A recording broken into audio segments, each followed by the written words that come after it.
Shalom saudara-saudaraku terkasih di dalam Tuhan Yesus. Dalam video ini dan beberapa video selanjutnya kita akan membahas mengenai bukti-bukti bahwa Yesus adalah Allah atau Elohim. Hal ini sangat penting kita ketahui ya, karena Tuhan Yesus juga telah memperingatkan kita melalui firman-Nya yang tertulis dalam Matius 24 ayat 3 sampai 4 ya. Di situ diceritakan murid-murid Tuhan Yesus datang kepadanya untuk bercakap-cakap sendirian dengan Dia. Kata mereka, "Katakanlah kepada kami, bila manakah itu akan terjadi, dan apakah tanda kedatangan-Mu dan tanda kesudahan dunia?"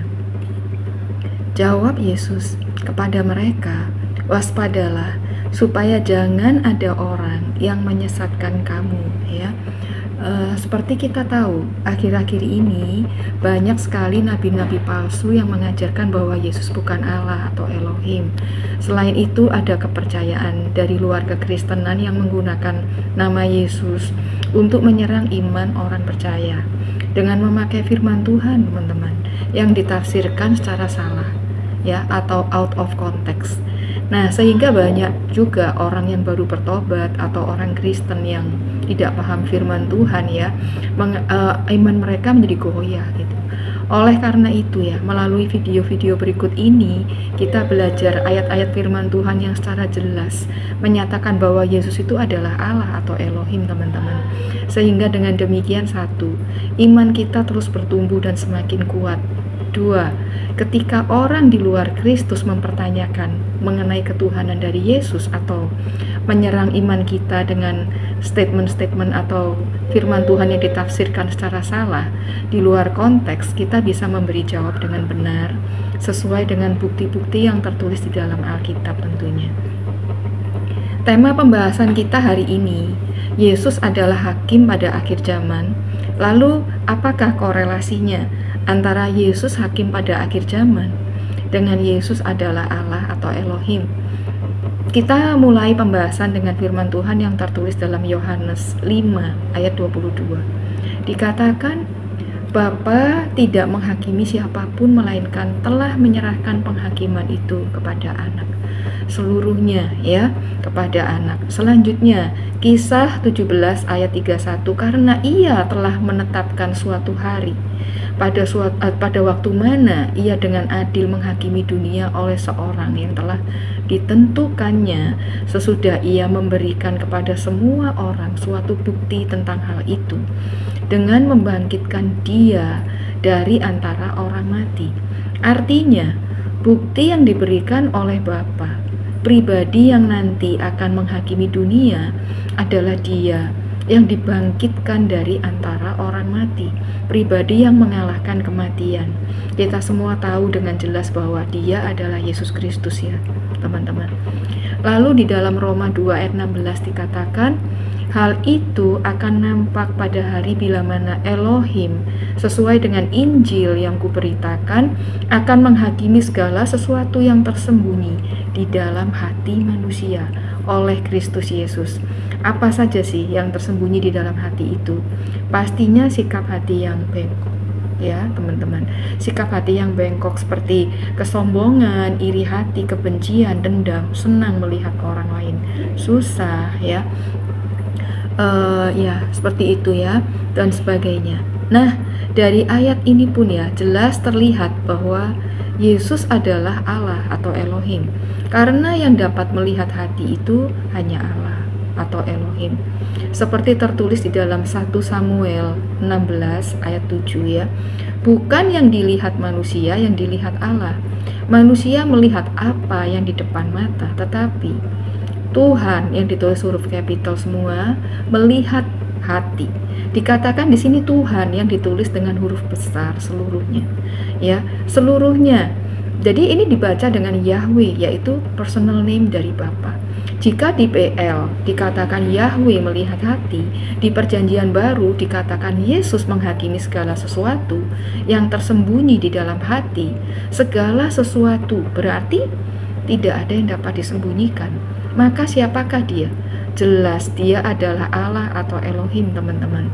Ada beberapa faktor penting yang harus diketahui oleh seorang hakim akhir zaman agar dapat menghakimi dengan adil, yaitu satu, harus tahu berapa banyak dosa setiap orang yang dihakimi. Jika kita sendiri tidak tahu dosa kita berapa banyak, apalagi dosa orang lain. Jadi, jika Yesus hanya nabi, hanya manusia, itu mustahil. Ya, faktor kedua, tingkatan dosa. Artinya ada dosa besar, ada dosa kecil, ya. Ada dosa kecil seperti menyakiti hati teman dengan kata-kata yang kasar, meminjam barang tanpa izin, ya, tidak mengembalikan barang pinjaman, menghilangkan, rusak gitu ya barang pinjaman. Dan contoh dosa besar ya, seperti menolak Yesus sebagai Tuhan, penyembahan berhala, merencanakan kejahatan ya, membunuh, berzina. Konsekuensi dosa sebenarnya sama, baik besar maupun kecil ya, yaitu maut atau kematian, penghukuman kekal. Di dalam Roma 6 ayat 23 itu ada ya, tertulis, karena semua dosa, tidak peduli betapapun kecilnya, tetaplah merupakan pemberontakan kepada Allah atau Elohim. Faktor yang ketiga adalah tingkat pengetahuan.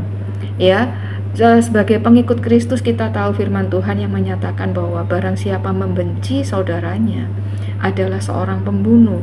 Tetapi jika kita masih tidak bisa melepaskan pengampunan kepada teman atau saudara kita yang bersalah, maka tentunya Tuhan tidak akan mengampuni dosa-dosa kita juga. Ini sangat mengerikan ya teman-teman. Jadi jika kita sudah mendapat pengetahuan tentang firman Tuhan, jangan kita mengeraskan hati dan sengaja untuk berbuat dosa.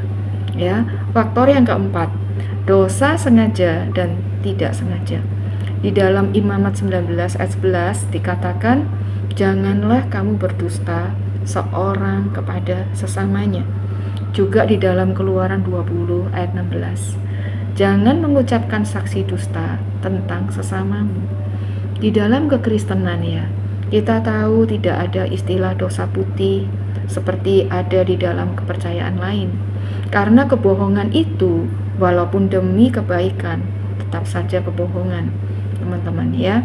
Dusta ini banyak dilakukan oleh orang percaya sekalipun ya di dalam kehidupan sehari-hari. Kenapa? Karena mereka pikir dusta itu bukan masalah besar. Ya, kadang jika ditanya sama teman, sudah sampai di mana? Ibadah sudah mulai? Belum sampai gereja, ya kan? Katanya sudah on the way, padahal masih di rumah. Bagaimana mengenai pendusta? Kata Tuhan, orang yang berdusta atau pendusta itu adalah anak si raja dusta, yaitu iblis. Ya, itu tertulis dalam Yohanes 8 ayat 44. Dosa yang sengaja dilakukan tidak akan ada pengampunan dosa. Ya, tertulis dalam Ibrani 10 ayat 26 sampai 27.